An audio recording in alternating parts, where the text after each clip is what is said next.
மிகவும் பிரசித்தி பெற்ற திருச்செந்தூர் முருகன் கோவிலுக்கு நாள்தோறும் பல்லாயிரக்கணக்கான பக்தர்கள் வந்து முருகனை தரிசித்து செல்கின்றனர். திருச்செந்தூர் முருகனை காண வெளிமாநிலம் மட்டுமின்றி வெளிநாடுகளில் இருந்தும் ஏராளமான பக்தர்கள் வந்து செல்கின்றனர். இதனால் எந்த நேரமும் முருகன் கோவிலில் பக்தர்கள் கூட்டம் அலைமோதிக் கொண்டே உள்ளன. குறிப்பாக திருச்செந்தூர் கடல் அடிக்கடி உள்வாங்குவதும் அதேபோல கடலில் சிலைகள் தென்படுவதும் பக்தர்களை மெய்சிலிர்க்கத்தான் வைத்தது.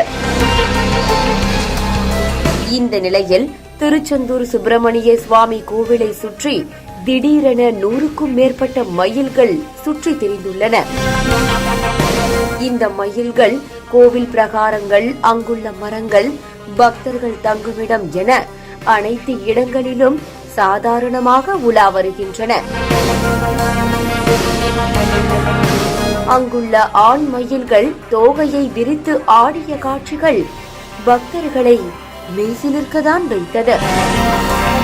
மயிலை பார்த்த பக்தர்கள் முருகனே மயில் ரூபத்தில் வந்து காட்சியளிப்பதாக நினைத்த பக்தர்கள் மயிலை வணங்கியதுடன் ஆச்சரியத்துடன் பார்த்து சென்றனர்.